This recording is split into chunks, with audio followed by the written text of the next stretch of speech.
Bueno, y los que son aludidos desde la mañanera, pues responden y publican columnas.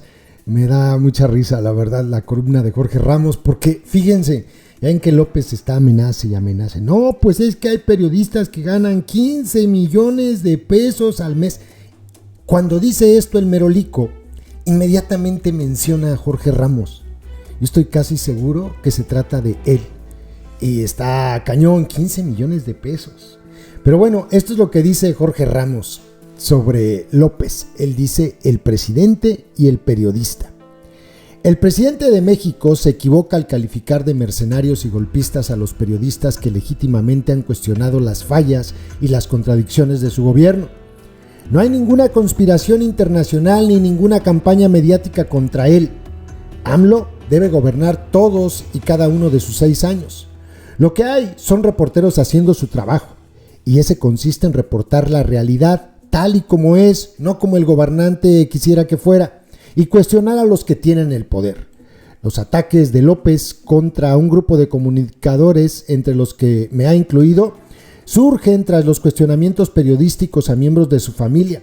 Los ataques presidenciales a la prensa son, sin duda, un fallido intento de distraer la atención, pero los problemas de fondo en su gobierno van más allá de posibles conflictos personales y están a la vista de todos. Mi principal crítica periodística al gobierno de López Obrador tiene que ver con la terrible violencia en México. El presidente, basándonos en cifras oficiales, ha fracasado en su principal obligación, proteger la vida de los mexicanos. Su sexenio está en camino de convertirse en el más violento del siglo. No lo digo yo, son las cifras de su Secretaría de Seguridad y Protección Ciudadana. Cada día, en promedio, asesinan a 93 personas. Desde que López llegó al poder, han asesinado a 107,879 mexicanos. No sé de dónde saca esta cifra, yo tengo una de 103,000. Aún así, ¿no?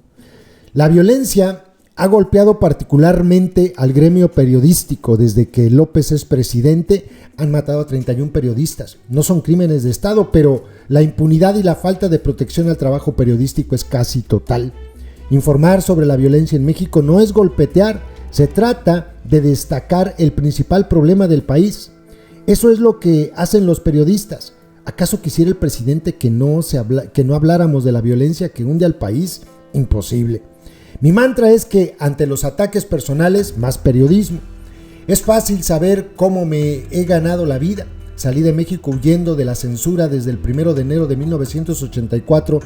Trabajo en la cadena Univisión en Estados Unidos. He escrito 14 libros y publicado una columna semanal en decenas de diarios del continente. Cuando comencé a trabajar en la televisión estadounidense, AMLO apenas tenía 30 años. Solo he hecho periodismo independiente y eso voy a seguir haciendo. Ay, qué tierno.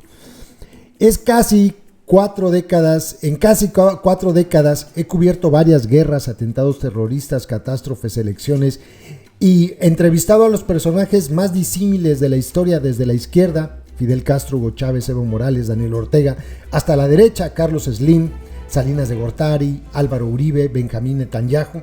Y creo que he incomodado por igual a los dos lados. Donald Trump me sacó con un guardaespaldas de una conferencia de prensa y el dictador Nicolás Maduro me detuvo en el Palacio de Miraflores y me deportó de Venezuela. Esto es cierto, ¿no? Cuento esto para sostener la teoría de que nuestro papel como periodistas es ser contrapoder. Siempre hay que estar del otro lado del poder. Al igual como ahora criticamos a López Obrador, antes lo hicimos con los brutales regímenes priistas y con los presidentes que le siguieron. Critiqué duramente a Felipe Calderón y a Enrique Peña Nieto. ¿Será? Yo la verdad es que a mí aquí me parece que no. Y ninguno de los dos me quiso dar una entrevista como gobernante. Incluso a Peña Nieto lo califiqué en una columna como el peor presidente que ha tenido México en su historia moderna. Así o más parejo, dice. El presidente López Obrador sabe todo eso perfectamente. Durante décadas he reportado sobre AMLO en jorgeramos.com. Está nuestra entrevista en 2017 y en 3 ocasiones he ido a hacerle preguntas en la mañanera. Es difícil pensar que todo eso hubiera ocurrido si no creyera que soy un periodista confiable. Yo sigo haciendo lo mismo, pero él no. Ni modo.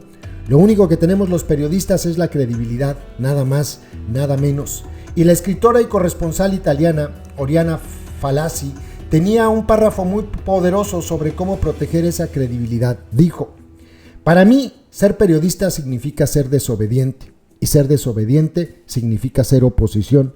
Y para ser oposición tienes que contar la verdad, y la verdad es siempre lo opuesto a lo que la gente dice.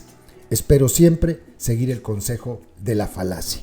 Eso es lo que escribió Jorge Ramos en una columna que publicó el día de ayer en Reforma, porque seguro le dolió que le dijeran: ganas 15 millones de pesos al mes.